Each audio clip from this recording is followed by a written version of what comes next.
عدلیہ کی آزادی کا خاتمہ۔ قضاء یعنی جوڈیشری کی انتظامیہ سے آزادی کا اصول بھی اسلامی ریاست کے بنیادی اصولوں میں سے تھا۔ خلافت راشدہ میں قاضیوں کا تقرر اگرچہ خلفاء ہی کرتے تھے، مگر جب کوئی شخص قاضی مقرر ہو جاتا تھا تو اس پر خدا کے خوف اور اس کے اپنے علم و ضمیر کے سوا کسی کا دباؤ نہ رہتا تھا۔ کوئی بڑے سے بڑا شخص بھی عدالت کے کام میں دخل دینے کی جرات نہ کر سکتا تھا، حتیٰ کہ قاضی خود خلیفہ کے خلاف فیصلہ دے سکتے تھے اور دیتے تھے۔ مگر جب ملوکیت آئی تو بالآخر یہ اصول بھی ٹوٹنا شروع ہو گیا۔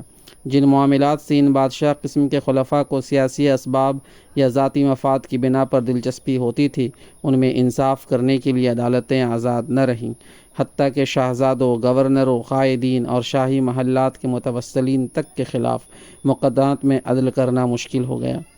یہ ایک بڑا سبب تھا اس بات کا کہ اس زمانے میں صالح علماء بالعموم قضاء کا منصب قبول کرنے سے انکار کر دیتے تھے، اور جو عالم ان حکمرانوں کی طرف سے عدالت کی کرسی پر بیٹھنے پر راضی ہو جاتا تھا اسے لوگ شک کی نگاہ سے دیکھنے لگتے تھے۔ عدلیہ پر انتظامیہ کی دست درازی یہاں تک بڑھی کہ گورنروں کو قاضیوں کے عزل و نصب کا اختیار دے دیا گیا، حالانکہ خلفائے راشدین کے زمانے میں یہ اختیارات خلیفہ کے سوا کسی کو حاصل نہ تھے۔ نمبر 6، شوروی حکومت کا خاتمہ۔ اسلامی ریاست کے بنیادی قواعد میں سے ایک اہم قاعدہ یہ تھا کہ حکومت مشورے سے کی جائے اور مشورہ ان لوگوں سے لیا جائے جن کے علم، تقوی، دیانت اور اصابت رائے پر امت کو اعتماد ہو۔ خلفائے راشدین کے زمانے میں قوم کے بہترین لوگ ان کے مشیر تھے، جو دین کا علم رکھنے والے اور اپنے علم و ضمیر کے مطابق پوری آزادی کے ساتھ بے لاگ رائے دینے والے ہوتے تھے۔ پوری قوم کو ان پر یہ اعتماد تھا کہ وہ حکومت کو کبھی غلط راستے پر نہ جانے دیں گے۔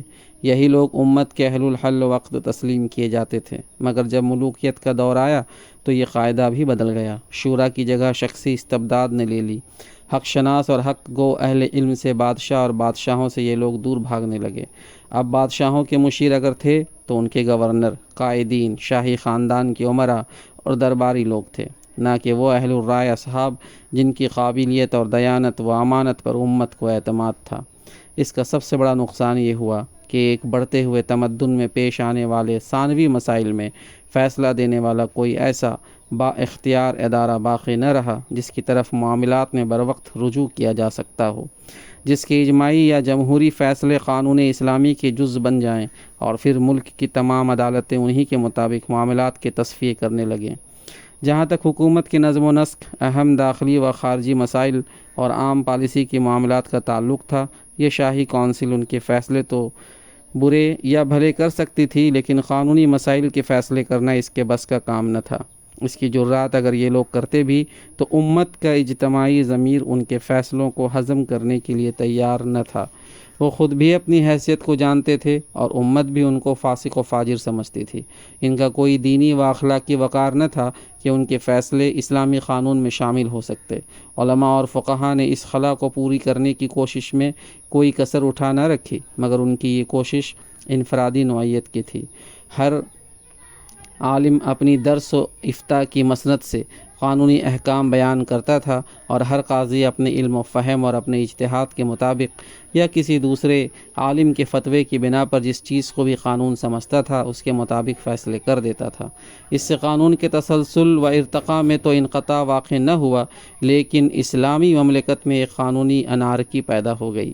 پوری ایک صدی تک امت کے پاس کوئی ایسا ضابطہ نہ تھا جسے سند کی حیثیت حاصل ہوتی، اور مملکت کی تمام عدالتیں اس کی پیروی کر کے جزیات مسائل میں یکساں فیصلے کر سکتی۔ نمبر 7، نسلی اور قومی عصبیتوں کا ظہور۔ ایک اور عظیم تغیر جو اس دور ملوکیت میں رونما ہوا وہ یہ تھا کہ اس میں قوم، نسل، وطن اور قبیلہ کی وہ تمام جاہلی عصبیتیں پھر سے ابھر آئیں جنہیں اسلام نے ختم کر کے خدا کا دین قبول کرنے والے تمام انسانوں کو یکساں حقوق کے ساتھ ایک امت بنایا تھا۔ بنی امیہ کی حکومت ابتدا ہی سے ایک عرب حکومت کا رنگ لیے ہوئے تھی، جس میں عرب مسلمانوں کے ساتھ غیر عرب نو مسلموں کے مساوی حقوق کا تصور قریب مفقود تھا۔ اس میں اسلامی احکام کی صریح خلاف ورزی کرتے ہوئے نو مسلموں پر جزیہ لگایا گیا، جیسا کہ ہم اس سے پہلے بیان کر چکے ہیں۔ اس سے نہ صرف اشاعت اسلام میں شدید رکاوٹ پیدا ہوئی، بلکہ اعجمیوں میں یہ احساس پیدا ہو گیا کہ اسلامی فتوحات نے دراصل ان کو عربوں کا غلام بنا دیا ہے، اور اب وہ اسلام قبول کر کے بھی ان کے برابر نہیں ہو سکتے۔ پھر یہ خرابی اور آگے بڑھی، والی، قاضی، حتیٰ کہ امام نماز مقرر کرتے ہوئے بھی یہ دیکھا جانے لگا کہ آدمی عرب ہے یا غیر عرب۔ کوفے میں حجاج بن یوسف نے حکم دے رکھا تھا کہ عرب کے سوا کوئی شخص نماز میں امام نہ بنایا جائے۔ حضرت سعید بن جبیر جب گرفتار ہو کر آئے تو حجاج نے ان پر احسان جتایا کہ میں نے تم کو امام نماز بنایا، حالانکہ یہاں عرب کے سوا کوئی امامت نہ کرا سکتا تھا۔ عراق میں نبطیوں کے ہاتھوں پر مہریں لگائی گئی۔ بصرے سے نو مسلم اجمیوں کا وسیع پیمانہ پر اخراج کیا گیا۔ حضرت سعید بن جبیر جیسے بلند مرتبہ عالم کو، جن کے پائے کے آدمی اس وقت دنیائے اسلام میں 2-4 سے زیادہ نہ تھے، جب کوفے کا قاضی مقرر کیا گیا تو شہر میں شور مچ گیا کہ عرب کے سوا کوئی شخص قضا کا اہل نہیں ہو سکتا۔ آخرکار حضرت ابو موسیٰ اشعری رضی اللہ عنہ کے صاحبزادے ابو بردہ کو قاضی بنایا گیا اور ان کو حکم دیا گیا کہ ابن جبیر سے مشورہ لیے بغیر کوئی فیصلہ نہ کرے۔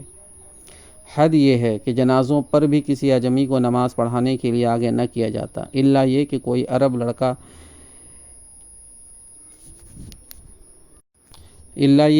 عرب لڑکا تک جنازہ پڑھانے کے لیے موجود نہ ہو۔ کسی غیر عرب نومسلم لڑکی سے اگر کوئی شخص شادی کرنا چاہتا تو اسے لڑکی کے باپ یا اس کے رشتہ داروں کو پیغام دینے کے بجائے اس عرب سے رجوع کرنا پڑتا تھا جس کے ولا یعنی پیٹرونیج میں وہ اجمی خاندان ہو۔ لونڈی کے پیٹ سے پیدا ہونے والے کے لیے عربوں میں عیبی کی اصطلاح یعنی حجین اصطلاح رائج ہو گئی تھی، اور یہ خیال عام ہونے لگا تھا کہ وراثت میں اس کا حصہ عرب بیوی کی اولاد کے برابر نہیں ہو سکتا، حالانکہ شریعت کی رو سے دونوں طرح کی اولاد کے حقوق برابر ہیں۔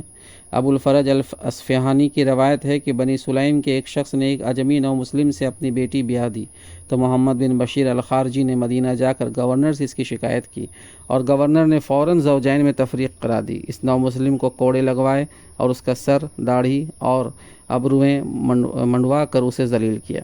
یہی وہ طرز عمل تھا جس نے عجم میں شعوبیت یعنی اجمی قوم پرستی کو جنم دیا، اور اسی کی بدولت خراسان میں بنی امیہ کے خلاف عباسیوں کی دعوت کو فروغ نصیب ہوا۔ اجمیوں میں عربوں کے خلاف جو نفرت پیدا ہو چکی تھی، عباسی داعیوں نے اسے بنی امیہ کے خلاف استعمال کیا، اور انہوں نے اس امید پر عباسیوں کا ساتھ دیا کہ ہمارے ذریعے سے انقلاب ہوگا تو ہم عربوں کا زور توڑ سکیں گے۔ بنی امیہ کی یہ پالیسی صرف عرب و عجم کے معاملے ہی تک محدود نہ تھی، بلکہ خود عربوں میں بھی اس نے سخت قبائلی تفریق برپا کر دی۔ عدنانی اور قحطانی، یمانی اور مضری، ازد اور تمیم، کلب اور قیس کے تمام پرانے جھگڑے اس دور میں پھر سے تازہ ہو گئے۔ حکومت خود قبیلوں کو ایک دوسرے کے خلاف استعمال کرتی تھی، اور اس کے عرب گورنر اپنی اپنی ولایتوں میں پورے تعصب کے ساتھ اپنے قبیلوں کو نوازتے تھے اور دوسرے قبیلوں کے ساتھ بے انصافیاں کرتے تھے۔ خراسان میں اسی پالیسی کی وجہ سے یمنی اور مضری قبائل کی کشمکش اس حد تک بڑھی کہ عباسی دائی ابو مسلم خراسانی نے ان دونوں کو ایک دوسرے کے خلاف لڑا کر اموی سلطنت کا تختہ الٹ دیا۔ حافظ ابن کثیر البدایہ والنہایہ میں ابن عساکر کے حوالے سے لکھتے ہیں کہ جس زمانے میں عباسی فوج دمشق پر چڑھی چلی آ رہی تھی، اس وقت بنی امیہ کے دارالسلطنت میں یمانی اور مضری کی عصبیت پوری شدت کے ساتھ بھڑکی ہوئی تھی، حتیٰ کہ ہر مسجد میں 2 محرابیں الگ الگ تھیں، اور جامع مسجد میں 2 ممبروں پر 2 امام خطبے دیتے اور 2 جماعتوں کی الگ الگ امامت کراتے تھے۔ ان دونوں گروہوں میں سے کوئی کسی کے ساتھ نماز تک پڑھنے کے لیے تیار نہ تھا۔ نمبر 8، قانون کی بالاتری کا خاتمہ۔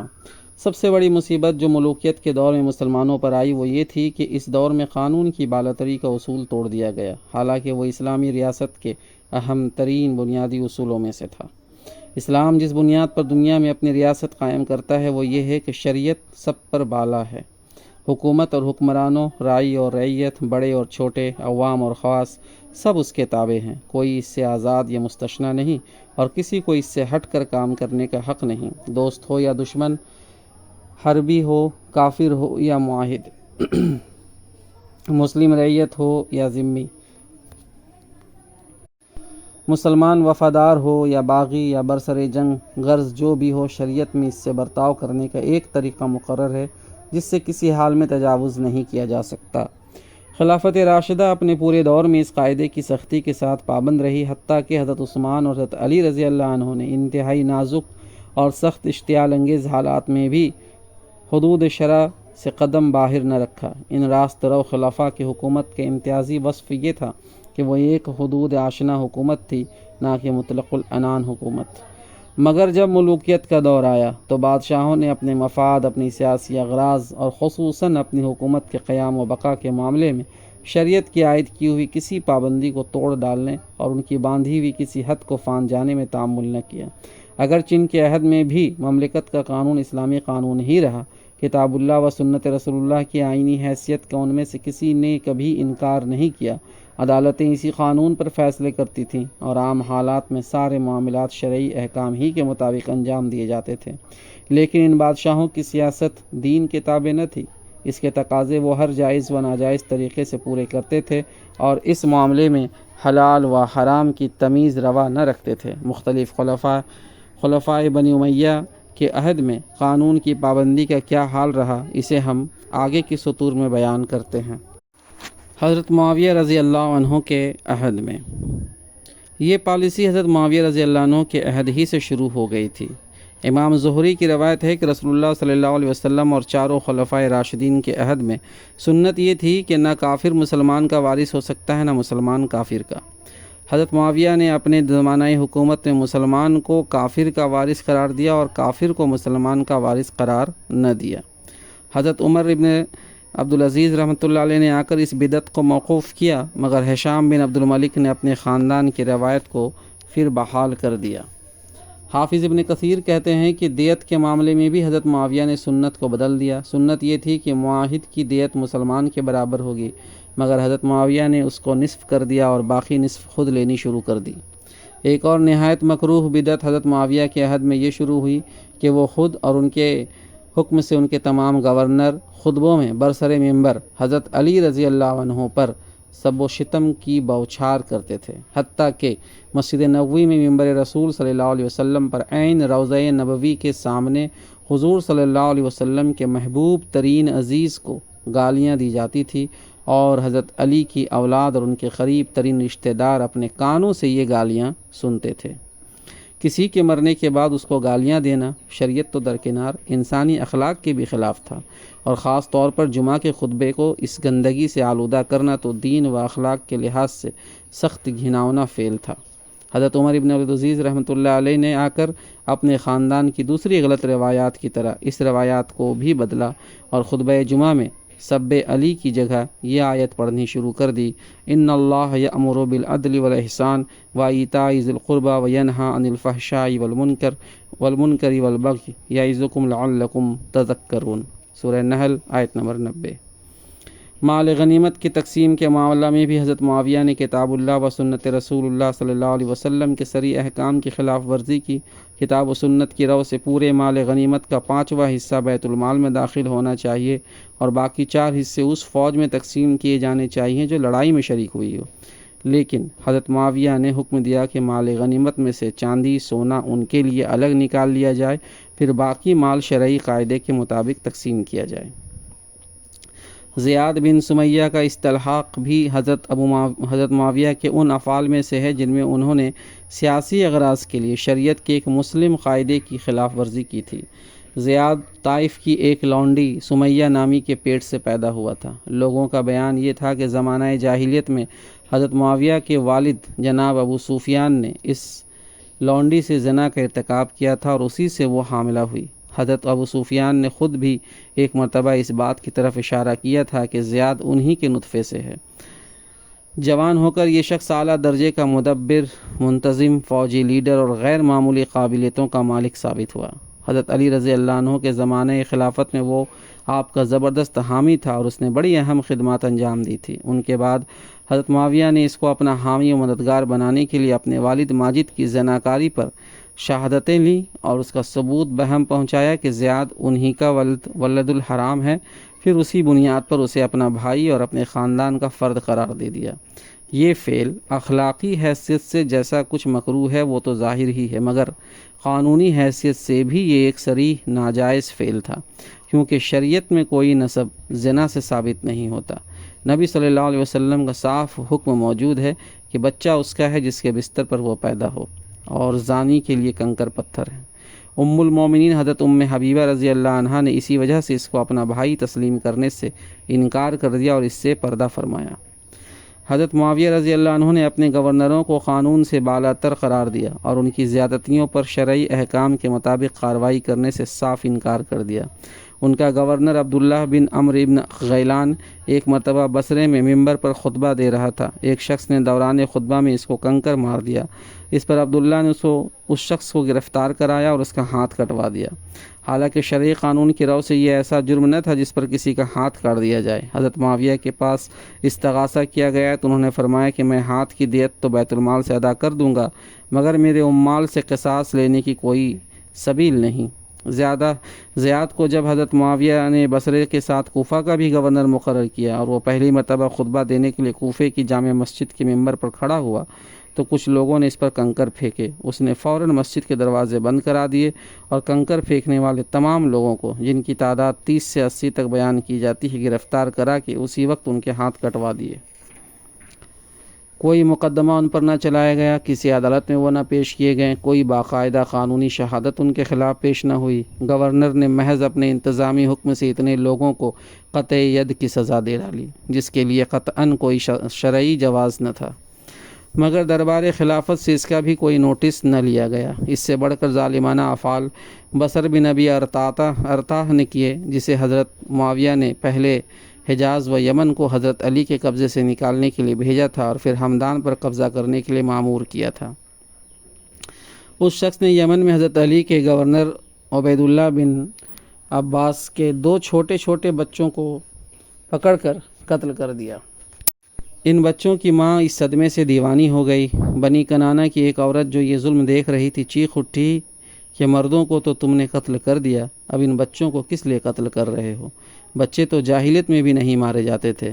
اے ابن ابی ارطاہ، جو حکومت بچوں اور بوڑھوں کے قتل اور بے رحمی و برادر کشی کے بغیر قائم نہ ہو سکتی ہو، اس سے بری کوئی حکومت نہیں۔ اس کے بعد اسی ظالم شخص کو حضرت معاویہ نے ہمدان پر حملہ کرنے کے لیے بھیجا، جو اس وقت حضرت علی کے قبضے میں تھا۔ وہاں اس نے دوسری زیادتیوں کے ساتھ ایک ظلم عظیم یہ کیا کہ جنگ میں جو مسلمان عورتیں پکڑی گئی تھیں انہیں لونڈیاں بنا لیا، حالانکہ شریعت میں اس کا قطعاً کوئی جواز نہیں۔ یہ ساری کارروائیاں گویا اس بات کا عملاً اعلان تھیں کہ اب گورنروں اور سپہ سالاروں کو ظلم کی کھلی چھوٹ ہے اور سیاسی معاملات میں شریعت کی کسی حد کے وہ پابند نہیں۔ سر کاٹ کر ایک جگہ سے دوسری جگہ بھیجنے اور انتقام کے جوش میں لاشوں کی بے حرمتی کرنے کا یہ وحشیانہ طریقہ بھی جو جاہلیت میں رائج تھا اور جسے اسلام نے مٹا دیا تھا، اسی دور میں مسلمانوں کے اندر شروع ہوا۔ سب سے پہلا سر جو زمانہ اسلام میں کاٹ کر لے جایا گیا وہ حضرت عمار بن یاسر رضی اللہ عنہ کا سر تھا۔ امام احمد بن حنبل رحمۃ اللہ علیہ نے اپنی مسند میں صحیح سند کے ساتھ یہ روایت نقل کی ہے، اور ابن سعد نے بھی طبقات میں سے نقل کیا ہے کہ جنگ صفین میں حضرت عمار کا سر کاٹ کر حضرت معاویہ کے پاس لایا گیا اور 2 آدمی اس پر جھگڑ رہے تھے، ہر ایک کہتا تھا کہ عمار کو میں نے قتل کیا۔ اس کے بعد دوسرا سر عمرو بن الحمق کا تھا، جو رسول اللہ صلی اللہ علیہ وسلم کے صحابیوں میں سے تھے، مگر حضرت عثمان رضی اللہ عنہ کے قتل میں انہوں نے بھی حصہ لیا تھا۔ زیاد کی ولایت عراق کے زمانہ میں ان کو گرفتار کرنے کی کوشش کی گئی، وہ بھاگ کر ایک غار میں چھپ گئے، وہاں ایک سانپ نے ان کو کاٹ لیا اور وہ مر گئے۔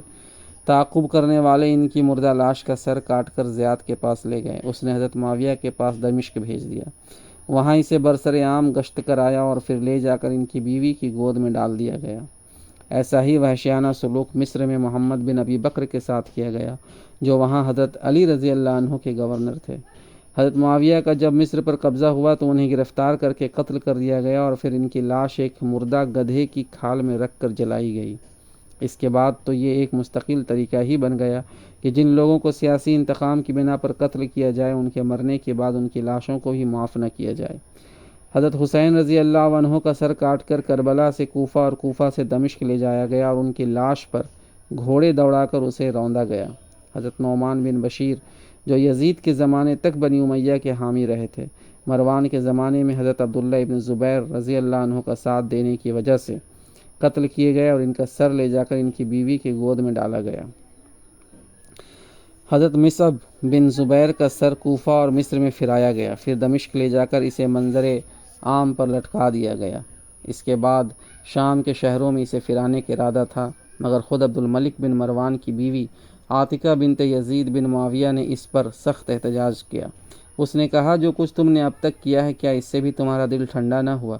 اب اس کی نمائش کیوں کرتے پھر رہے ہو؟ پھر اس سر کو اتروا کر غسل دلوایا اور دفن کرا دیا۔ حضرت عبداللہ بن زبیر رضی اللہ عنہ اور ان کے رفقا عبداللہ بن صفوان اور عمارہ بن حزم کے ساتھ اس سے بھی زیادہ سخت وحشت و جاہلیت برتی گئی۔ ان کے سر کاٹ کر مکہ سے مدینہ اور مدینہ سے دمشق لے جائے گئے۔ جگہ جگہ ان کی نمائش کی گئی اور مکہ میں ان کی لاشیں کئی روز تک سولی پر لٹکی رہیں، یہاں تک کہ وہ سڑ گئیں۔ قطع نظر اس سے کہ جن لوگوں کے مرنے کے بعد یہ سلوک ان کی لاشوں کے ساتھ کیا گیا وہ کس پائے کے لوگ تھے۔ سوال یہ ہے کہ کیا اسلام نے کسی کافر کے ساتھ بھی یہ برتاؤ کرنا جائز رکھا ہے؟ یزید کے دور میں حضرت معاویہ کے عہد میں سیاست کو دین پر بالا رکھنے اور سیاسی اغراض کے لیے شریعت کی حدیں توڑ ڈالنے کی جو ابتدا ہوئی تھی، ان کے اپنے نامزد کردہ جانشین یزید کے عہد میں وہ بدترین نتائج تک پہنچ گئی۔ اس کے زمانے میں 3 ایسے واقعات ہوئے جنہوں نے پوری دنیا اسلام کو لرزہ براندام کر دیا۔ پہلا واقعہ سیدنا حسین رضی اللہ عنہ کی شہادت کا ہے۔ بلا شبہ وہ اہل عراق کی دعوت پر یزید کی حکومت کا تختہ الٹنے کے لیے تشریف لے جا رہے تھے اور یزید کی حکومت انہیں برسر بغاوت سمجھتی تھی۔ ہم اس سوال سے تھوڑی دیر کے لیے قطع نظر کیے لیتے ہیں کہ اصول اسلام کے لحاظ سے حضرت حسین کا یہ خروج جائز تھا یا نہیں، اگرچہ ان کی زندگی میں اور ان کے بعد صحابہ و تابعین میں سے کسی ایک شخص کا بھی یہ قول ہمیں نہیں ملتا کہ ان کا خروج ناجائز تھا اور وہ ایک فعل حرام کا ارتکاب کرنے جا رہے تھے۔ صحابہ میں سے جس نے بھی ان کو نکلنے سے روکا تھا وہ اس بنیاد پر تھا کہ تدبیر کے لحاظ سے یہ اقدام نامناسب ہے۔ تاہم اس معاملہ میں یزید کی حکومت کا نقطۂ نظر ہی صحیح مان لیا جائے تب بھی یہ تو امر واقعہ ہے کہ وہ کوئی فوج لے کر نہیں جا رہے تھے، بلکہ ان کے ساتھ ان کے بال بچے تھے اور صرف 32 سوار اور 40 پیادے۔ اسے کوئی شخص بھی فوجی چڑھائی نہیں کہہ سکتا۔ ان کے مقابلے میں عمر بن سعد بن ابی وقاص کے تحت جو فوج کوفہ سے بھیجی گئی تھی اس کی تعداد 4000 تھی۔ کوئی ضرورت نہ تھی کہ اتنی بڑی فوج اس چھوٹی سی جمعیت سے جنگ ہی کرتی اور اسے قتل کر ڈالتی، وہ اسے محصور کر کے بآسانی گرفتار کر سکتی تھی۔ پھر حضرت حسین رضی اللہ عنہ نے آخر وقت میں جو کچھ کہا تھا وہ یہ تھا کہ یا تو مجھے واپس جانے دو یا کسی سرحد کی طرف نکل جانے دو یا مجھ کو یزید کے پاس لے چلو، لیکن ان میں سے کوئی بات بھی نہ مانی گئی اور اصرار کیا گیا کہ آپ کو عبید اللہ بن زیاد یعنی کوفہ کے گورنر ہی کے پاس چلنا ہوگا۔ حضرت حسین اپنے آپ کو ابن زیاد کے حوالے کرنے کے لیے تیار نہ تھے، کیونکہ مسلم بن عقیل کے ساتھ جو کچھ ہوا اور جو کچھ وہ کر چکا تھا وہ انہیں معلوم تھا۔ آخرکار ان سے جنگ کی گئی اور جب ان کے سارے ساتھی شہید ہو چکے تھے اور میدان جنگ میں تنہا رہ گئے تھے، اس وقت بھی ان پر حملہ کرنا ہی ضروری سمجھا گیا، اور جب وہ زخمی ہو کر گر پڑے تھے اس وقت ان کو ذبح کیا گیا۔ پھر ان کے جسم پر جو کچھ تھا وہ لوٹا گیا، حتیٰ کہ ان کی لاش پر سے کپڑے تک اتار لیے گئے اور اس پر گھوڑے دوڑا کر اسے روندا گیا۔ اس کے بعد ان کے قیام گاہ کو لوٹا گیا اور خواتین کے جسم پر سے چادریں تک اتار لی گئی۔ اس کے بعد ان سمیت تمام شہدائے کربلا کے سر کاٹ کر کوفہ لے جائے گئے اور ابن زیاد نے نہ صرف برسر عام ان کی نمائش کی بلکہ جامع مسجد میں ممبر پر کھڑے ہو کر یہ اعلان کیا، الحمدللہ الذی اظہر الحق وأہلہ ونصر امیر المؤمنین یزید وحزبہ وقتل الکذاب ابن الکذاب الحسین بن علی رضی اللہ عنہ وشیعتہ۔ پھر یہ سارے سر یزید کے پاس دمشق بھیجے گئے اور اس نے بھرے دربار میں ان کی نمائش کی۔ فرض کیجئے کہ حضرت حسین یزید کے نقطۂ نظر کے مطابق برسر بغاوت ہی تھے، تب بھی کیا اسلام میں حکومت کے خلاف خروج کرنے والے کے لیے کوئی قانون نہ تھا؟ فقہ کی تمام مبسوط کتابوں میں یہ قانون لکھا ہوا موجود ہے۔ مثال کے طور پر صرف ہدایہ اور اس کی شرح فتح القدیر باب الباغہ میں اس کو دیکھا جا سکتا ہے۔ اس قانون کے لحاظ سے دیکھا جائے تو وہ ساری کارروائی جو میدان کربلا سے لے کر کوفے اور دمشق کے درباروں تک کی گئی، اس کا ایک ایک جز قطعاً حرام اور سخت ظلم تھا۔ دمشق کے دربار میں جو کچھ یزید نے کیا اور کہا اس کے متعلق روایات مختلف ہیں، لیکن ان سب روایتوں کو چھوڑ کر ہم یہی روایت صحیح مان لیتے ہیں کہ وہ حضرت حسین اور ان کے ساتھیوں کے سر دیکھ کر آپ دیدہ ہو گیا اور اس نے کہا کہ ہمیں حسین کے قتل کے بغیر بھی تم لوگوں کی طاعت سے راضی تھا۔ اللہ کی لعنت ہوئی ابن زیاد پر، خدا کی قسم اگر میں وہاں ہوتا تو حسین کو معاف کر دیتا، اور یہ کہ خدا کی قسم اے حسین میں تمہارے مقابلے میں ہوتا تو تمہیں قتل نہ کرتا۔ پھر بھی یہ سوال لازماً پیدا ہوتا ہے کہ اس ظلم عظیم پر اس نے اپنے سرفرے گورنر کو کیا سزا دی؟ حافظ ابن کثیر کہتے ہیں کہ اس نے ابن زیاد کو نہ کوئی سزا دی، نہ اسے معزول کیا، نہ اسے ملامت ہی کا کوئی خط لکھا۔ اسلام تو خیر بدرجہ بلند چیز ہے، یزید میں اگر انسانی شرافت کی بھی کوئی رمق ہوتی تو وہ سوچتا کہ فتح مکہ کے بعد رسول اللہ صلی اللہ علیہ وسلم نے اس کے پورے خاندان پر کیا احسان کیا تھا، اور اس کی حکومت نے ان کے نواسے کے ساتھ کیا سلوک کیا۔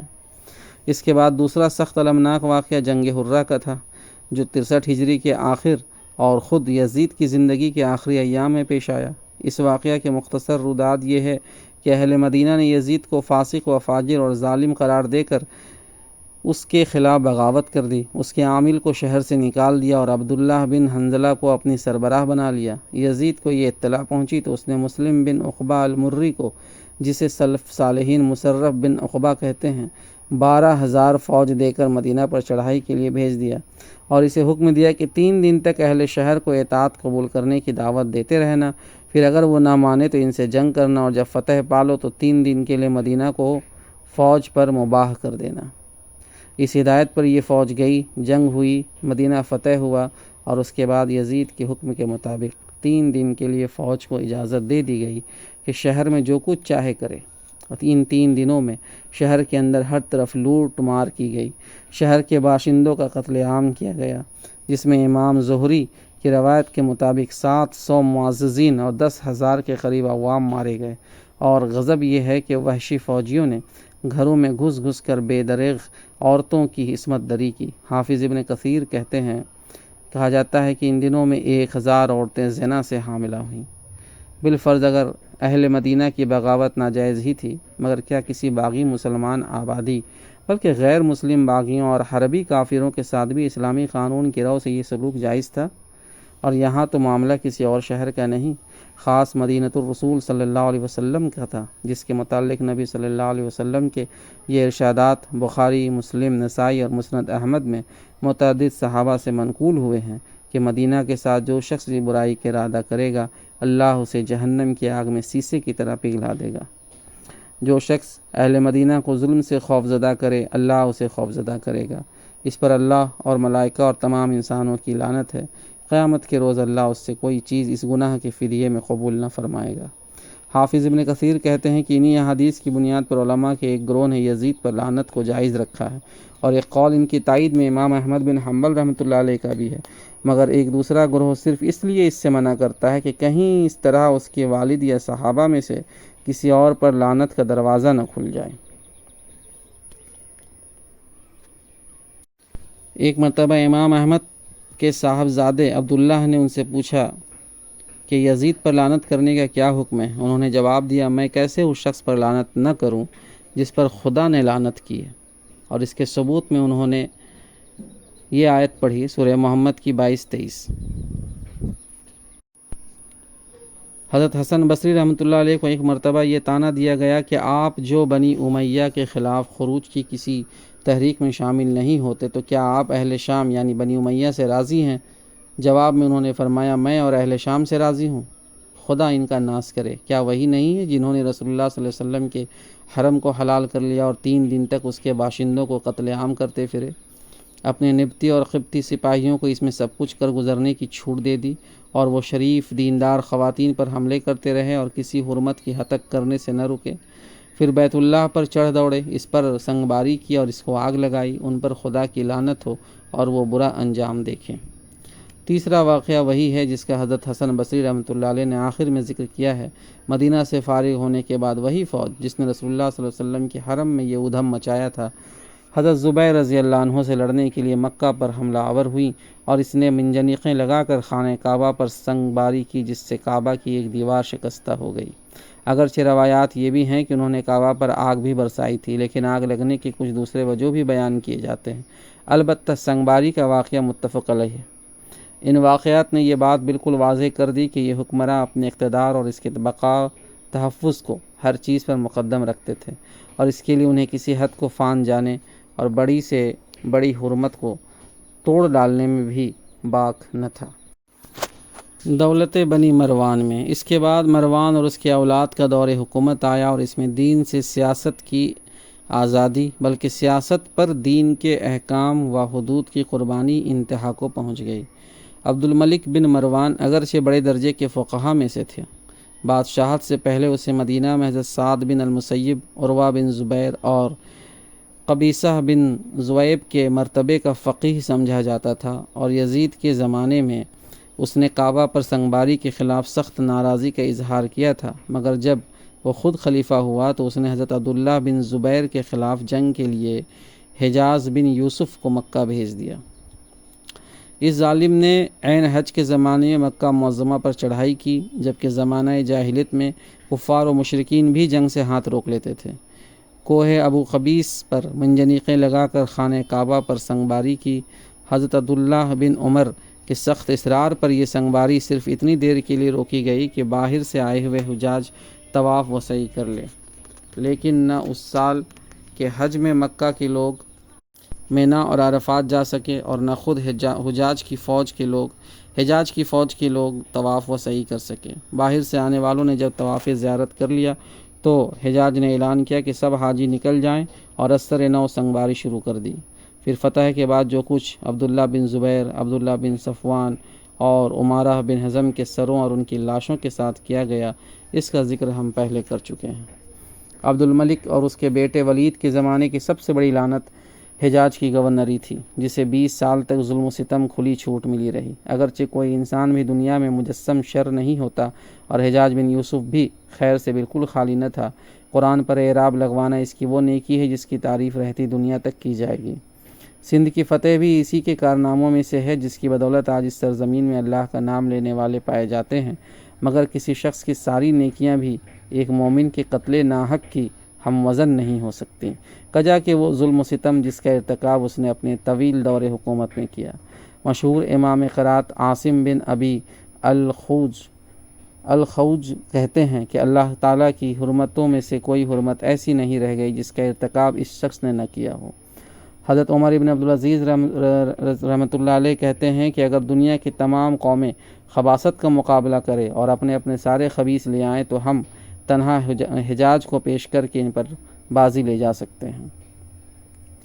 حضرت عبداللہ بن مسعود کو وہ سردار منافقین کہتا تھا۔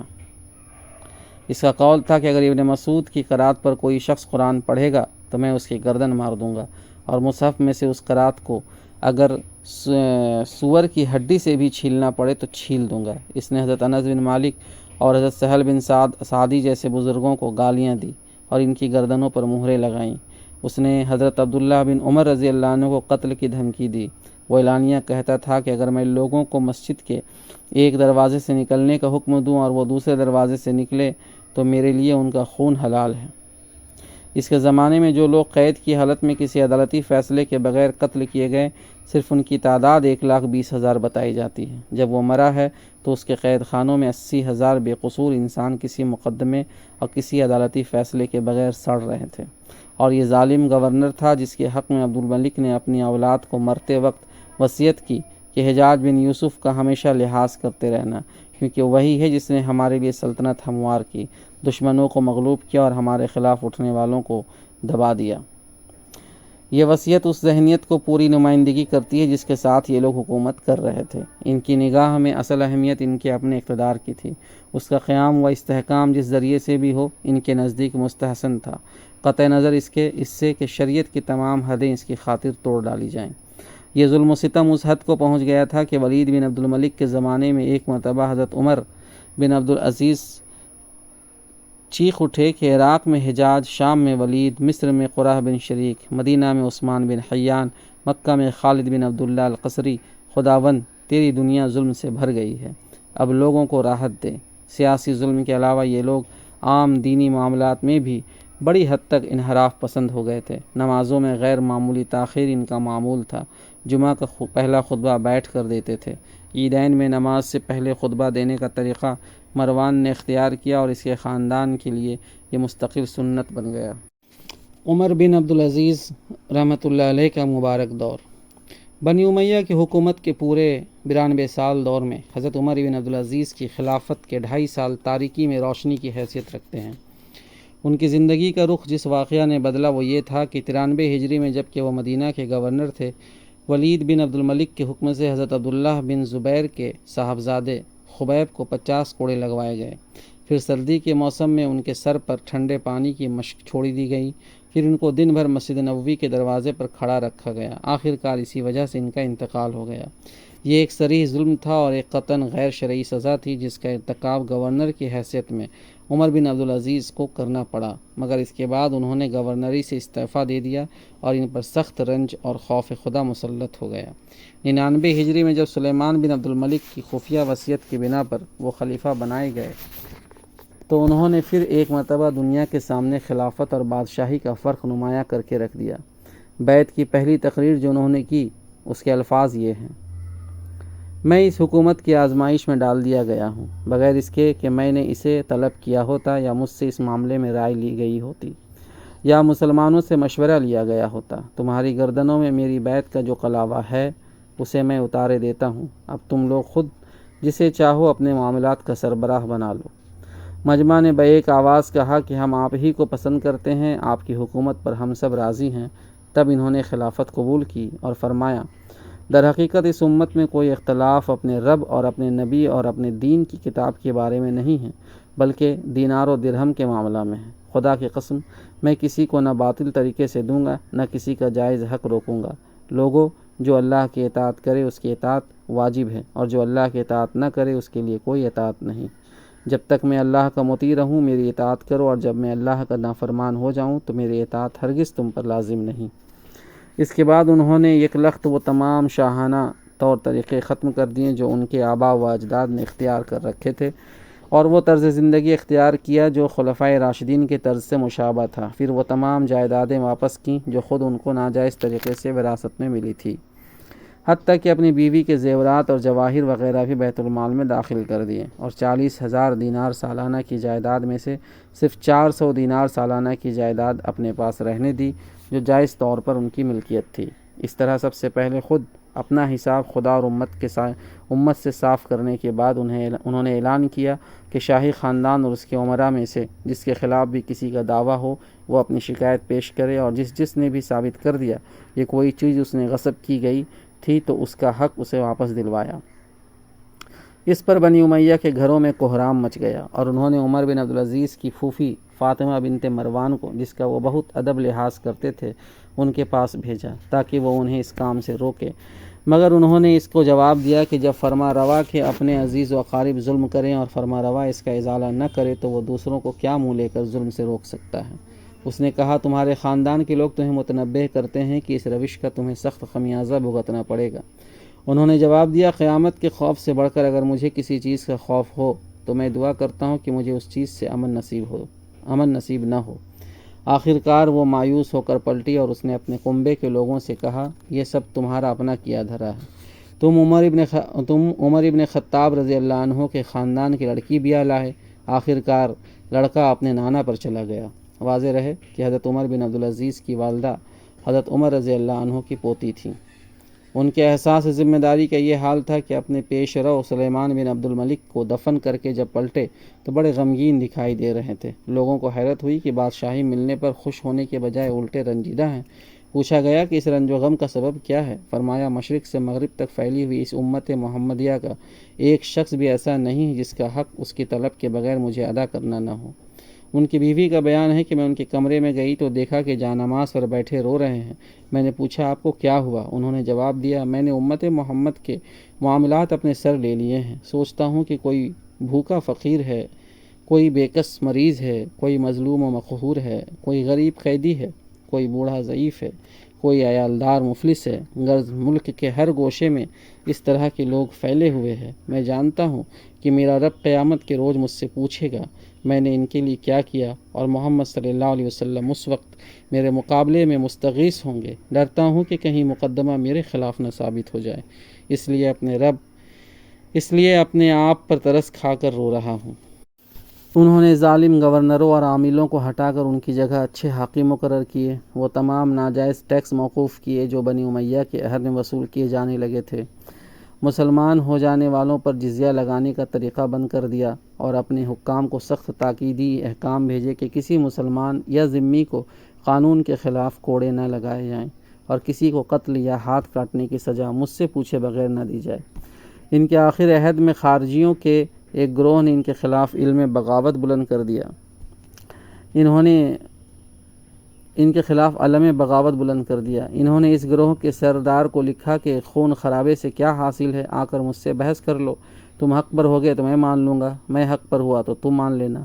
خارجی سردار نے یہ بات تسلیم کر لی اور دو آدمی بحث کے لیے بھیج دیے۔ ان دونوں نے کہا ہم مانتے ہیں کہ آپ کا طریقہ آپ کے اہل خاندان سے مختلف ہے اور ان کے اعمال کو آپ مظالم سے تعبیر کرتے ہیں، مگر یہ کیا بات ہے کہ جب وہ ضلالت پر تھے تو ان پر لعنت نہیں کرتے؟ حضرت عمر بن عبدالعزیز نے جواب دیا، کیا ان کی مذمت کے لیے یہ کافی نہیں ہے کہ میں ان کے اعمال کو مظالم کہتا ہوں؟ اس کے بعد آخری لعنت کرنا ہی کیوں ضروری ہے؟ تم نے فرعون پر کتنی بار لعنت کی ہے؟ اس طرح حضرت عمر بن عبدالعزیز خارجیوں کی ایک ایک بات کا مسکت جواب دیتے چلے گئے۔ آخر ان میں سے ایک نے کہا، کیا ایک عادل آدمی یہ گوارا کر سکتا ہے کہ اس کا جانشین ایک ظالم ہو؟ انہوں نے کہا نہیں۔ اس نے کہا، کیا آپ اپنے بعد یزید بن عبد الملک کے حوالے یہ خلافت کر جائیں گے، درحالانکہ آپ جانتے ہیں کہ وہ حق پر قائم نہ رہے گا؟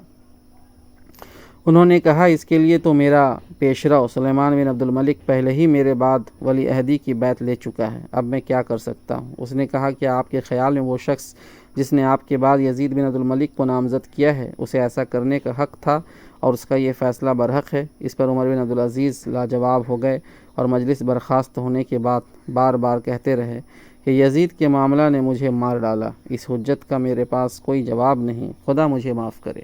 یہی وہ واقعہ ہے جس کے بعد بنی امیہ کو یہ خطرہ پیدا ہو گیا کہ اب یہ خاندانی بادشاہت بھی ختم کر کے چھوڑیں گے اور خلافت کو شورا کے حوالہ کر جائیں گے۔ اس کے تھوڑی مدت بعد ہی انہیں زہر دے کر ہلاک کر دیا گیا اور پھر وہی سب کچھ ہونے لگا جو پہلے سے ہوتا چلا آ رہا تھا۔ دولت بنی عباس۔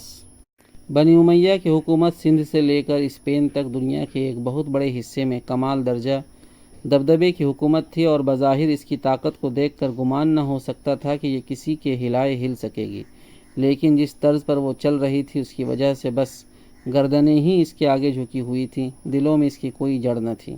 اسی لیے پوری ایک صدی بھی نہ گزری تھی کہ عباسیوں نے نہایت آسانی سے ان کا تختہ الٹ دیا، اور جب وہ گرے تو کوئی آنکھ ان پر رونے والی نہ تھی۔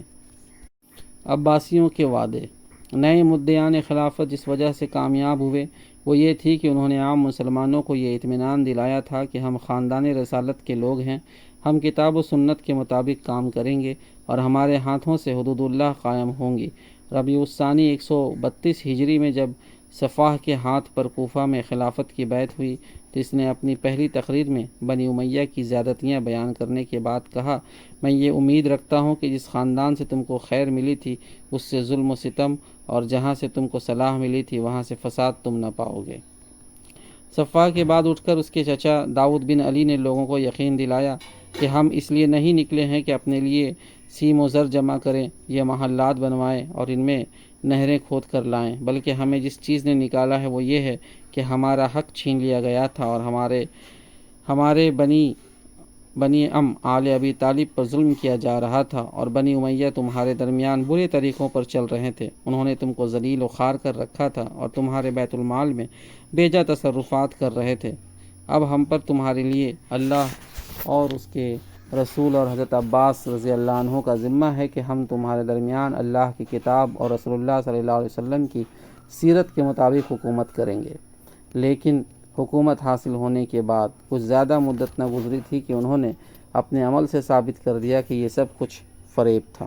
ان کا عمل۔ بنی امیہ کے دارالسلطنت دمشق کو فتح کر کے عباسی فوجیوں نے وہاں قتل عام کیا، جس میں 50,000 آدمی مارے گئے۔ 70 دن تک جامع بنی امیہ گھوڑوں کا استبل بنا رہا۔ حضرت معاویہ سمیت تمام بنی امیہ کی قبریں کھود ڈالی گئیں۔ ہشام بن عبد الملک کی لاشیں قبر میں صحیح سلامت مل گئی تو اس کو کوڑوں سے پیٹا گیا۔ چند روز تک اسے منظر عام پر لٹکائے رکھا گیا اور پھر جلا کر اس کی راکھ اڑا دی گئی۔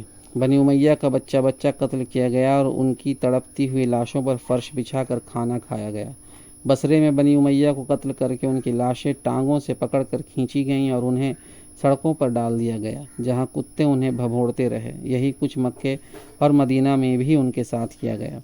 صفاح کے خلاف موصل میں بغاوت ہوئی تو اس نے اپنے بھائی یحییٰ کو اس کی سرکوبی کے لیے بھیجا۔ یحییٰ نے اعلان کیا کہ جو شہر کی جامع مسجد میں داخل ہو جائے گا اس کے لیے امان ہے۔ لوگ ہزاروں کی تعداد میں وہاں جمع ہو گئے۔ پھر مسجد کے دروازوں پر پہرا لگا کر ان امان یافتہ پناہ گزینوں کا قتل عام کیا گیا اور 11,000 آدمی مار ڈالے گئے۔ رات کو یحییٰ نے ان عورتوں کی آہ و بکا کا شور سنا جس کے مرد مارے گئے تھے۔ اس نے حکم دیا کہ کل عورتوں اور بچوں کی بھی باری ہے۔ اس طرح 3 دن موصل میں قتل و غارت کا بازار گرم رہا، جس میں عورت، مرد، بچہ، بوڑھا کوئی معاف نہ کیا گیا۔ یحییٰ کی فوج میں 4,000 زنگی تھے۔ وہ موصل کی عورتوں پر ٹوٹ پڑے اور زنا بالجبر کا طوفان برپا کر دیا۔ ایک عورت نے یحییٰ کے گھوڑے کے لگام پکڑ کر اسے شرم دلائی کہ تم بنی ہاشم میں سے ہو اور رسول اللہ صلی اللہ علیہ وسلم کی چچا کی اولاد ہو، تمہیں شرم نہیں آتی کہ تمہارے زنگی سپاہی عرب مسلمان عورتوں کی آبرو ریزی کرتے پھر رہے ہیں؟ یحییٰ کو غیرت آ گئی۔ اس نے اپنی فوج کے زنگی سپاہیوں کو تنخواہوں اور انعامات کا لالچ دے کر جمع کر لیا اور سب کو قتل کرا دیا۔ یزید بن عمر بن حبیرہ کو صفاح نے اپنے ہاتھوں سے امان نامہ لکھ کر دیا اور پھر عہد و پیمان کی سری خلاف ورزی کر کے اسے قتل کرا دیا۔ خراسان کے مشہور فقیہ ابراہیم بن میمون الصائغ نے عباسیوں کی اس وعدے پر کہ وہ کتاب و سنت کے مطابق حدود اللہ قائم کریں گے بھروسہ کر کے ان کی دعوت کے لیے سرگرمی کے ساتھ کام کیا تھا، اور انقلاب کی کامیابی تک وہ ابو مسلم خراسانی کے دست راست بنے رہے تھے۔ مگر کامیابی کے بعد جب انہوں نے ابو مسلم سے حدود اللہ کے قیام کا مطالبہ کیا اور کتاب و سنت کے خلاف کام کرنے پر ٹوکا تو ابو مسلم نے ان کو سزائے موت دی۔ منصور کے زمانے میں عباسیوں کے اس دعوے کی قلعی بھی کھل گئی کہ وہ آل ابی طالب پر بنی امیہ کے مظالم کا بدلہ لینے اٹھے تھے۔ جس زمانے میں محمد بن عبداللہ نفس زکیہ اور ان کے بھائی ابراہیم روپوش تھے اور منصور ان کی تلاش میں سرگرم تھا، اس نے ان کے پورے خاندان اور ان کے رشتہ داروں کو صرف اس قصور میں گرفتار کر لیا کہ وہ ان کا پتہ نہیں دے رہے تھے۔ ان کی ساری جائیداد ضبط کر کے نیلام کی گئی۔ ان کو بیڑیوں اور طوق و زنجیر میں مقید کر کے مدینے سے عراق لے جایا گیا۔ جیل میں ان پر سخت مظالم کیے گئے۔ محمد بن ابراہیم بن الحسن کو دیوار میں زندہ چنوا دیا گیا۔ ابراہیم بن عبداللہ کے خسر کو ننگا کر کے 150 کوڑے لگائے گئے، پھر قتل کر کے ان کا سر خراسان میں گشت کرایا گیا اور چند آدمی اس کے ساتھ عوام کے سامنے یہ شہادت دیتے پھرے کہ یہ نفس زکیہ کا سر ہے۔ کچھ مدت بعد جب نفس زکیہ مدینہ میں شہید ہوئے تو ان کا سر کاٹ کر شہر شہر پھرایا گیا اور ان کے ساتھیوں کی لاشیں 3 دن تک مدینہ میں برسر عام لٹکائی گئی۔ پھر کوہ صلا کے قریب انہیں مقابر یہود میں پھینک دیا گیا۔ ان واقعات نے ابتدا ہی میں یہ ظاہر کر دیا کہ بنی امیہ کی طرح بنی عباس کی سیاست بھی دین سے آزاد ہے اور سیاسی اغراض کے لیے خدا کی قائم کی ہوئی حدوں کو فان جانے میں جس طرح انہیں باک نہ تھا انہیں بھی نہیں ہے۔ ان کے ہاتھوں میں جو انقلاب ہوا اس سے صرف حکمراں ہی بدلے، طرز حکومت نہ بدلا۔ انہوں نے اموی دور کی کسی ایک خرابی کو بھی دور نہ کیا بلکہ ان تمام تغیرات کو یوں کا توں برقرار رکھا جو خلافت راشدہ کے بعد ملوکیت کے آ جانے سے اسلامی ریاست کے نظام میں رونما ہوئے تھے۔ بادشاہی کا طرز وہی رہا جو بنی امیہ نے اختیار کیا تھا، فرق صرف یہ ہوا کہ بنی امیہ کے لیے قسطنطنیہ کے قیصر نمونہ تھے تو عباسی خلفاء کے لیے ایران کے کسریٰ۔ شورا کا نظام بھی اسی طرح معطل رہا اور اس سے وہی نتائج رونما ہوتے رہے جن کی طرف ہم پہلے اشارہ کر چکے ہیں۔ بیت المال کے معاملے میں بھی ان کا طرز عمل امویوں سے مختلف نہ تھا، نہ اس کی آمدنی کے معاملے میں شریعت کے احکام و قواعد کی پابندی کی جاتی تھی، نہ خرچ کے معاملہ میں۔ بیت المال امت کا نہیں بادشاہ کا خزانہ تھا جس کی آمد و خرچ کے معاملے میں کسی کو محاسبہ کا حق نہ تھا۔ عدلیہ پر خلیفہ اور اس کے قصر اور عمرا اور متوسلین کا دباؤ بھی ویسا ہی رہا جیسا بنی امیہ کے عہد میں تھا۔ خلیفہ المہدی کے زمانے میں اس کے ایک قائد اور ایک تاجر کا مقدمہ قاضی عبید اللہ بن حسن کی عدالت میں پیش ہوا۔ خلیفہ نے قاضی صاحب کو لکھ بھیجا کہ اس مقدمے کا فیصلہ میرے قائد کے حق میں کیا جائے۔ قاضی صاحب نے اس حکم کی اطاعت نہ کی اور معزول کر دیے گئے۔ ہارون رشید کے عہد میں قاضی حفص بن غیاث نے خلیفہ کی بیگم زبیدہ کے ایک آدمی کے خلاف فیصلہ کیا اور انہیں بھی عہدے سے ہٹنا پڑا۔ شعوبی تحریک اور زندقہ۔ نسلی، قبائلی اور وطنی عصبیتیں جو بنی امیہ نے بھڑکائی تھیں، بنی عباس کے عہد میں وہ پہلے سے بھی شدید تر ہو گئیں۔ اول تو عباسی دعوت کی بنیاد ہی ایک خاندان کے مقابلے میں دوسرے خاندان کے نسلی استحقاق پر تھی، مگر اپنی کامیابی کے لیے انہوں نے ایک طرف عرب قبائل کو ایک دوسرے کے خلاف لڑانے اور دوسری طرف عجمیوں کو عربوں کے خلاف بھڑکا کر استعمال کرنے کی پالیسی اختیار کی۔ عباسی دعوت کے امام ابراہیم بن محمد بن علی بن عبداللہ بن عباس نے ابو مسلم خراسانی کو خراسان کے کام کا سربراہ مقرر کرتے ہوئے جو ہدایات بھیجی تھیں ان میں سے ایک یہ تھی کہ عربوں میں یمانی اور مزری کے جو اختلافات موجود ہیں ان سے فائدہ اٹھا کر یمنیوں کو مزریوں سے خوب لڑاؤ، اور دوسری ہدایت یہ تھی کہ اگر ممکن ہو تو ایک زبان بھی عربی بولنے والی باقی نہ چھوڑو، اور 5 بالشت یا اس سے زیادہ کا کوئی عرب لڑکا جس کے متعلق تمہیں ذرا بھی شبہ ہو اسے قتل کر ڈالو۔ اس طرز عمل کا نتیجہ یہ ہوا کہ بنی امیہ کے دور میں ان کے عربی تعصب کی وجہ سے عجمی قوم پرستی یعنی شعوبیت کی جو آگ اندر ہی اندر سلگ رہی تھی، بنی عباس کے زمانے میں وہ پوری قوت کے ساتھ بھڑک اٹھی، اور اس نے صرف عربی عصبیت ہی کے خلاف نہیں بلکہ خود اسلام کے خلاف بھی زندقی کا ایک محاذ اٹھا کھڑا کیا۔ اہل عجم میں نسلی فخر و غرور کا جذبہ پہلے ہی موجود تھا، خصوصاً عربوں کو تو وہ اپنے مقابلے میں نہایت حقیر سمجھتے تھے۔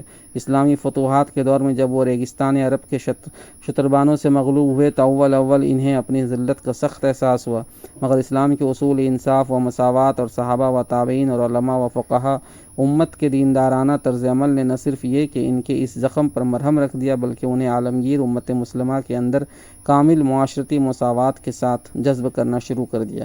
اس کی پشت پر اگر حکومت کی انتظامی پالیسی بھی انہی اصولوں کے مطابق ہوتی تو کبھی کسی غیر عرب قوم کے اندر اپنی علیحدگی کا احساس اور قوم پرستی کا جذبہ پیدا نہ ہو سکتا، لیکن پہلے بنی امیہ کی سخت عربی عصبیت نے، جس کا ذکر ہم اوپر کر چکے ہیں، ان کے ساتھ ذلت کا برتاؤ کر کے ان میں جوابی تعصب پیدا کیا، اور پھر عباسیوں نے اسے اپنی سیاسی اغراض کے لیے استعمال کر کے ابھرنے اور چھا جانے کا موقع دے دیا۔ اہل عجم نے اسی امید پر عباسی دعوت کا ساتھ دیا تھا کہ ہماری تلواروں کے بل پر جب نئی سلطنت قائم ہوگی تو اس پر ہم چھائے رہیں گے اور عربی اقتدار کا خاتمہ کر دیں گے۔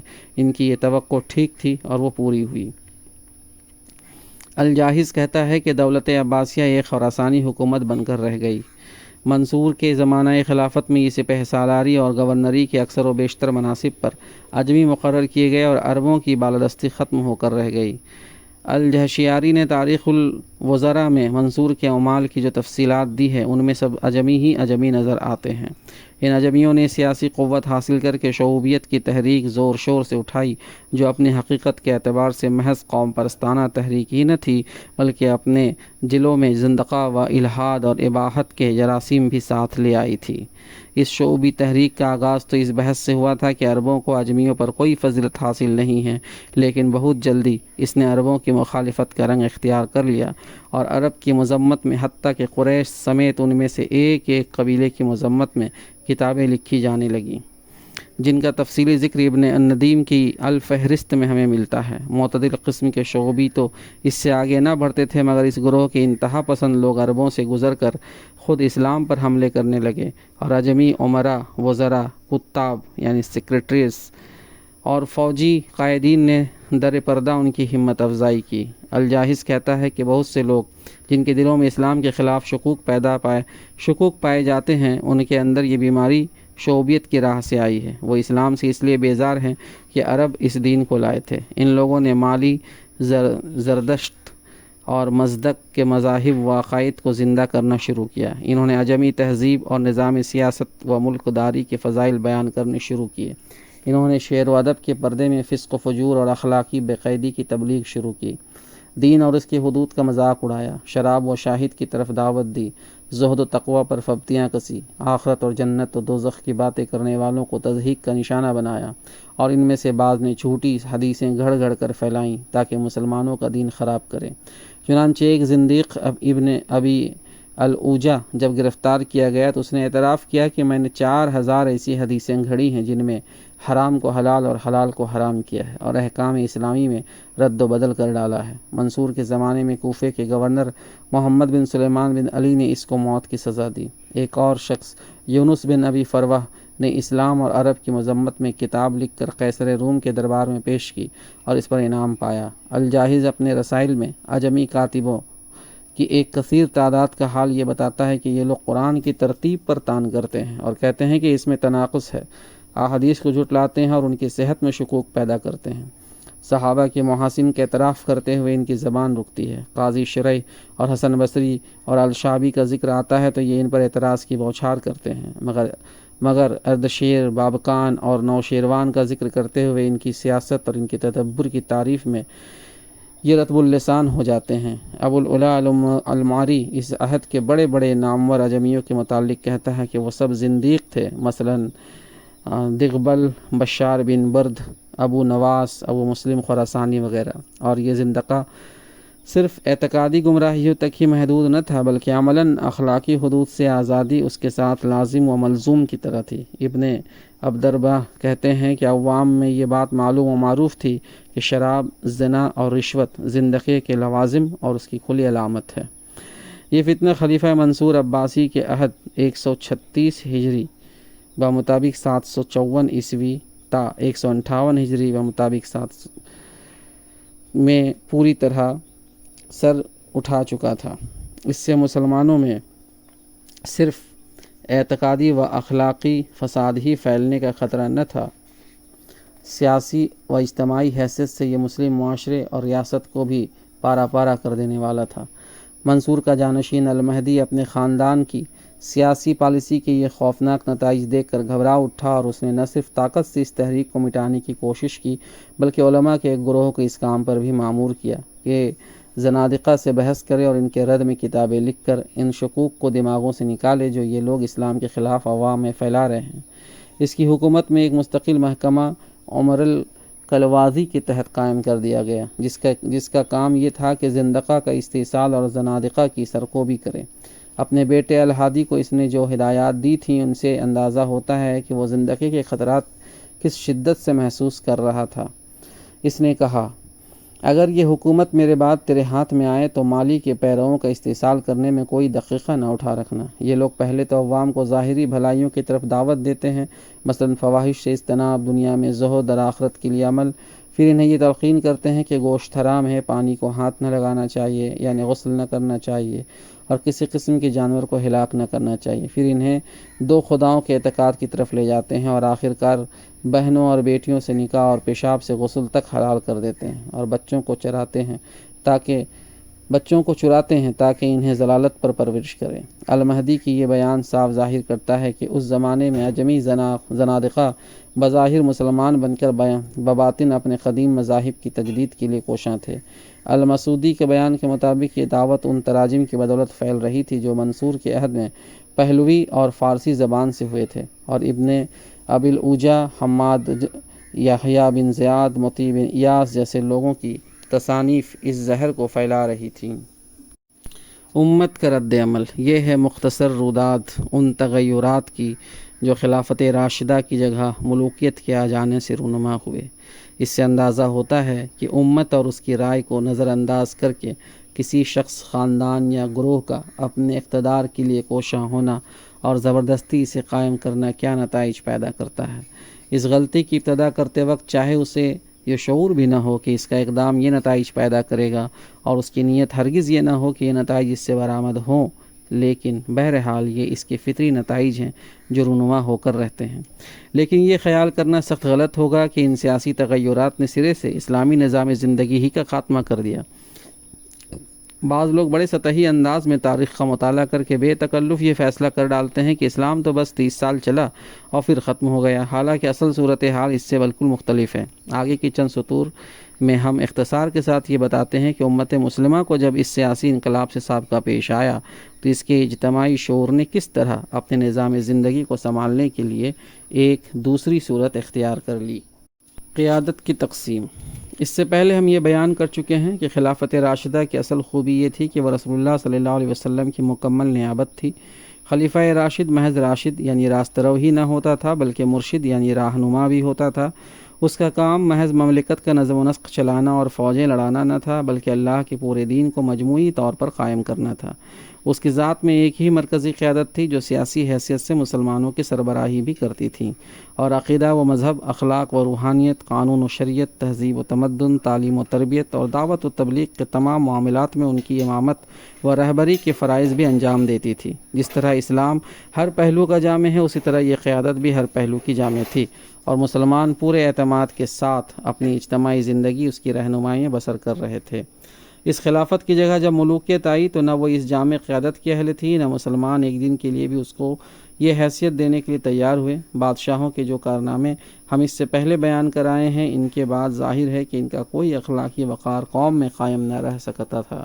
وہ گردنیں زبردستی جھکا سکتے تھے، اور وہ انہوں نے جھکا لی۔ وہ ہزاروں لاکھوں آدمیوں کو خوف و طمع کے ہتھیاروں سے اپنی اغراض کا خادم بھی بنا سکتے تھے، اور انہوں نے بنا لیا، مگر وہ دل نہیں جیت سکتے تھے کہ لوگ ان کو اپنے دین کا امام بھی مان لیتے۔ یہ نئی صورتحال پیدا ہوتے ہی مسلمانوں کی قیادت دو حصوں میں تقسیم ہو گئی۔ سیاسی قیادت۔ ایک حصہ سیاسی قیادت کا تھا جسے طاقت سے بادشاہوں نے حاصل کر لیا تھا، اور چونکہ اسے نہ طاقت کے بغیر ہٹایا جا سکتا تھا، نہ سیاسی قیادت بلا طاقت ممکن ہی تھی، اس لیے امت نے بادلے ناخواستہ اسے قبول کر لیا۔ یہ قیادت کافر نہ تھی کہ اسے رد کر دینے کے سوا چارہ نہ ہوتا۔ اس کے چلانے والے مسلمان تھے جو اسلام اور اس کے قانون کو مانتے تھے۔ کتاب اللہ و سنت رسول اللہ کے حجت ہونے کا انہوں نے کبھی انکار نہ کیا تھا۔ عام معاملات میں ان کی حکومت میں شریعت ہی کے مطابق انجام پاتے تھے، صرف ان کی سیاست دین کی تابع نہ تھی، اور اس کی خاطر وہ اسلام کے اصول حکمرانی سے ہٹ گئے تھے۔ اس لیے امت نے ان کی سیاسی قیادت اس حد تک قبول کر لی کہ ان کے تحت مملکت کا انتظام چلتا رہے، امن و امان قائم رہے، سرحدوں کی حفاظت ہوتی رہے، اعدائے دین سے جہاد ہوتا رہے، جمعہ و جماعت اور حج قائم ہوتا رہے، عدالتوں کے ذریعے سے اسلامی قوانین کا اجرا برقرار رہے۔ ان مقاصد کے لیے صحابہ اور تابعین اور تبع تابعین نے اگر اس قیادت کی بیعت کی تو وہ اس معنی میں نہ تھی کہ وہ انہی بادشاہوں کو امام برحق اور ان کی خلافت و خلافت راشدہ و مرشد مانتے تھے، بلکہ وہ صرف اس معنی میں تھی کہ وہ اس امر واقعی کو تسلیم کرتے تھے کہ اب امت کی سیاسی قیادت کے مالک یہی لوگ ہیں۔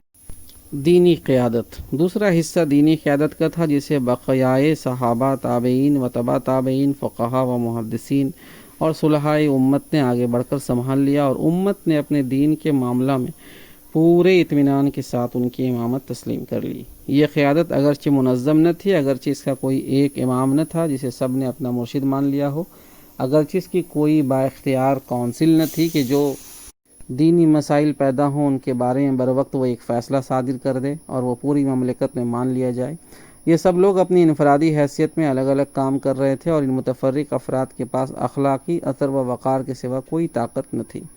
لیکن چونکہ یہ سب ایک ہی چشمہ ہدایت کتاب اللہ و سنت رسول اللہ سے فیض یاب تھے اور نیک نیتی کے ساتھ دینی رہنمائی کر رہے تھے، اس لیے جزئیات میں مختلف الرائے ہونے کے باوجود مجموعی طور پر ان کا مزاج ایک ہی تھا، اور دنیا اسلام کے گوشے گوشے میں پراگندہ ہونے کے باوجود ان کا پورا گروہ مسلمانوں کو ایک ہی فکری و اخلاقی قیادت فراہم کر رہا تھا۔ دونوں قیادتوں کا باہمی تعلق۔ ان دونوں قسم کی قیادتوں میں تعاون کم اور تصادم یا کم از کم عدم تعاون زیادہ رہا۔ سیاسی قیادت نے دینی قیادت کو اس کے فرائض انجام دینے میں بہت کم مدد دی، اور جتنی مدد وہ دے سکتی تھی دینی قیادت نے اس سے بھی کم اسے قبول کیا، کیونکہ اس مدد کے بدلے میں جو قیمت اسے سیاسی قیادت کو ادا کرنی پڑتی، اسے ادا کرنے کے لیے اس کا ایمان و ضمیر تیار نہ تھا۔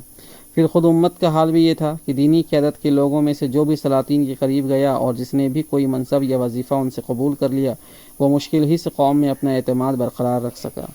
سلاطین سے بے نیازی اور ان کے قہر و غضب کے مقابلے میں ثابت قدمی مسلمانوں کے اندر دینی قیادت کی اہلیت کا معیار بن گئی تھی۔ اس معیار سے ہٹ کر اگر کوئی اللہ کا بندہ چلا تو قوم بڑی کڑی نگاہوں سے اس کا جائزہ لیتی رہی، اور اس کی بزرگی کو اس نے صرف اس وقت تسلیم کیا جب سلطان کے قریب جا کر بھی اس نے دین کے معاملہ میں کوئی مصالحت نہ کی۔ عام مسلمان تو درکنار خود وہ لوگ بھی جو سیاسی قیادت کے ہاتھ بک چکے تھے اس بات کو برداشت کرنے کے لیے تیار نہ تھے کہ دین کے امام و پیشوا کسی ایسے شخص کو مان لے جو انہی کی طرح بک جانے والا ہو یا طاقت سے دب کر احکام دین میں تحریف کرنے لگے۔ اس طرح پہلی صدی ہجری کے وسط سے ہی دینی قیادت کا راستہ سیاسی قیادت کے راستے سے الگ ہو چکا تھا۔ علماء امت نے تفسیر، حدیث، فقہ اور دوسرے اس مقام پر تاریخ کے طالب علموں کے لیے یہ بات سمجھ لینا مفید ہوگا کہ تیسری صدی ہجری میں جب عباسی خلافت پر زوال آنا شروع ہوا تو دینی قیادت تو بدستور علماء و فقہا اور اخیار امت کے ہاتھ میں رہی، مگر سیاسی قیادت دو حصوں میں بڑھتی چلی گئی، یہاں تک کہ آخرکار عملاً اس قیادت کے مالک وہ امراء اور سلاطین بن گئے جن کے ہاتھ میں بالفعل حکومت کی باغیں آ گئی تھی، اور عباسی خلفاء صرف سیاسی سجادہ نشین بن کر رہ گئے جنہیں نہ دینی قیادت حاصل تھی نہ سیاسی قیادت، صرف ایک نمائشی مذہبی تقدس تھا جو خلافت کے نام کی وجہ سے ان کو حاصل تھا۔ اسی کی بنا پر وہ سلاطین کی دستار بندی کرتے تھے اور سلاطین ان کا خطبہ و سکہ چلاتے تھے۔ تو خیر، علماء امت نے تفسیر، حدیث، فقہ اور دوسرے علوم دینیہ کی تدوین اور درس و افتاء کا جتنا کام کیا، حکومت سے آزاد رہ کر اس کی مدد کے بغیر، بلکہ بارہا اس کی مزاحمت کے باوجود اور اس کے بے جا مداخلتوں کا سخت مقابلہ کرتے ہوئے کیا۔ صلح امت نے مسلمانوں کے ذہن اور ان کے اخلاق و کردار کی تربیت و تہذیب کے لیے جو کام کیا وہ بھی سیاسی قیادت سے پوری طرح غیر متاثر رہا، اور اسلام کی اشاعت بھی زیادہ تر انہی بزرگوں کی بدولت ہوئی۔ سلاطین نے زیادہ تر صرف یہ خدمات انجام دی کہ ممالک فتح کر کے کروڑوں انسانوں کو اسلام کے دائرہ اثر میں لے آئے۔ اس کے بعد ان کروڑوں انسانوں کا دائرہ ایمان میں داخل ہو جانا بادشاہوں کی سیاست کا نہیں بلکہ صالحین امت کے پاکیزہ کردار کا کرشمہ تھا۔ اسلام کا اصل منشا، لیکن یہ ظاہر ہے کہ اسلام کا منشا قیادت کی اس تقسیم سے پورا نہیں ہوتا۔ سیاسی قیادت سے الگ ہو کر دینی قیادت نے اسلامی اقدار کے تحفظ کے لیے جو بے شبہ خدمات انجام دی وہ بلا شبہ نہایت قابل قدر ہیں۔ آج یہ انہی خدمات کا نتیجہ ہے کہ دنیا میں اسلام زندہ ہے اور امت مسلمہ اپنے دین کو اس کے صحیح خد و خال میں دیکھ رہی ہے، مگر اسلام کا ٹھیک منشا تو اسی صورت میں پورا ہو سکتا ہے جبکہ اس امت کو ایک ایسی قیادت میسر ہو جو خلافت راشدہ کی طرح بیک وقت دینی قیادت بھی ہو اور سیاسی قیادت بھی، جس کا سیاسی اقتدار اپنے تمام ذرائع و وسائل نہ صرف دین کے مقاصد کی تکمیل میں صرف کرے بلکہ اس کے اقتدار کا اصل مقصد دین ہی کے مقاصد کی تکمیل ہو۔ یہ صورتحال اگر 1.5-2 صدی میں بھی باقی رہ گئی ہوتی تو شاید دنیا میں کفر باقی نہ رہتا، یا اگر رہ بھی جاتا تو کبھی سر اٹھانے کے قابل نہ ہوتا۔ تو یہ باب پنجم کا یہاں اختتام ہوتا ہے۔ ایک بار پھر آپ سے گزارش ہے کہ کسی طرح کی اگر خامی نظر آئے تو کمنٹ باکس میں ضرور لکھیں، اور ہمارا چینل سبسکرائب کریں اگر آپ نے ابھی تک نہیں کیا ہے، اور بیل آئیکن کے لیے بھی بٹن دبا دیں تاکہ وقت پر نوٹیفیکیشن آپ کو مل جائے۔ جزاک اللہ خیرہ۔